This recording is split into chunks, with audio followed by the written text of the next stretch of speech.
Hello out there. I wanted to do a quick video today, not nearly as long as yesterday's, maybe half that, if not less. But I wanted to talk a little bit about sponsorship.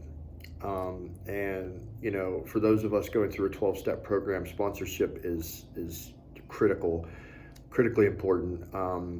And so I wanted to talk about that real quick. So being in a 12-step fellowship, which would be like AA or NA, which is Alcoholics Anonymous, Narcotics Anonymous, I am looking for someone to help me take me through those 12 steps. It is a 12-step program. And, as smart as I may be, as smart as I might think I might be, I need someone to take me through this program and take me through these steps. So I'm looking for someone who is spiritually fit, someone who is getting through life without the use of drugs and alcohol.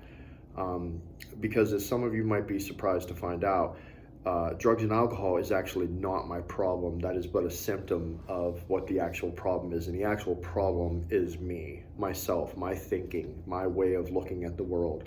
It's skewed, it's messed up, it's not in line with what most people, quote unquote normies would think. Normies being people that don't abuse drugs and alcohol.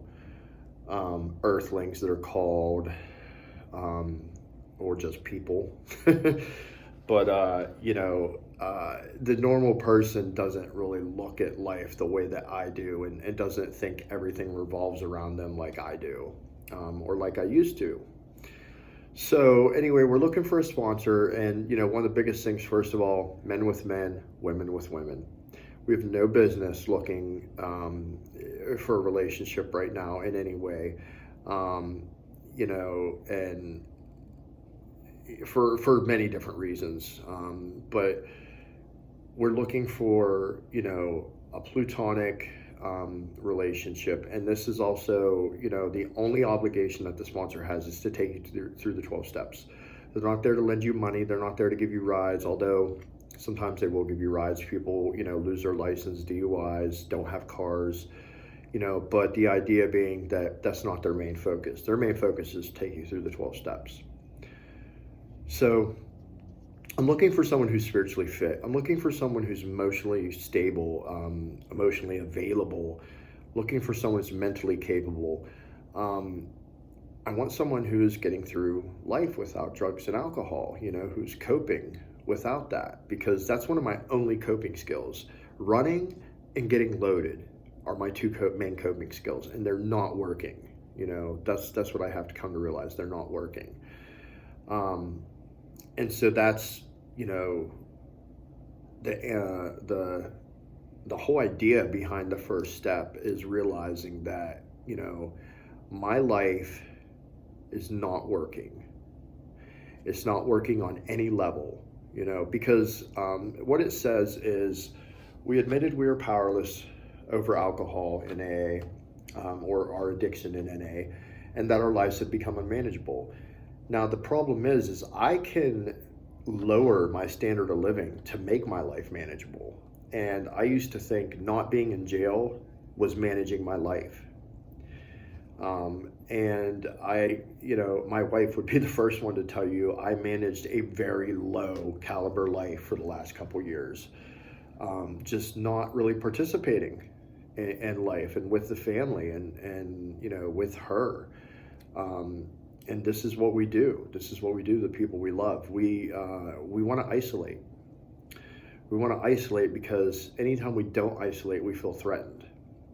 And, we will do anything to protect the addiction, to protect the disease, even though we know it's harmful and detrimental to us. So anyway, I digress. Back to sponsorship. We want to pick someone. We're not looking for, I'm not looking for a guy with a nice car, with a pretty girlfriend, with a lot of money in his bank account. I'm looking for someone who's spiritually fit. I'm looking for someone who can stay sober, who can get through life without getting loaded and be generally happy about it. So, I've been lucky to find that person. I've actually been lucky in a lot of ways with that sponsorship. I've had great people in my life. I've been very lucky. So you literally just go up and ask someone, hey man, are you working with a lot of people? Do you have room for another person? A lot of guys get embarrassed and upset, like, oh, I don't want to ask a guy. It's like asking a guy out on prom or something. No, it's not. Everyone's in the same boat. Everyone's trying to do the same thing, and everyone has been there. I have sponsored people in my life, and I have a sponsee right now. I'm not his sponsor currently, but he's still sober. He's been sober for over 10 years. And I was his sponsor for his first 2 years. And he sponsors people. It goes on down the line. It's just a huge pay it forward. But again, we're only there to do one thing, and that's to take you through the 12 steps. Sometimes friendships will develop. Sometimes other relationships will develop. But again, the sole purpose is to go through the 12 steps. So I think the next couple of videos, I'm going to be breaking down steps. We're going to break down, obviously, first and foremost, we're going to go a little bit deeper into step 1, but since I've already talked about that, we'll probably go into step 2 and 3 also, and then have another video after that solely dedicated to step 4, which is what I'm currently working on. It's a big one. But other than that, guys, that's really all I have today. I just want everybody to have a blessed weekend. Think of others first, be of service to people, think of people's feelings. I'm going to continue to use those 3 H's: honesty, helpfulness, and humility. And I think that's all I got for today. God bless.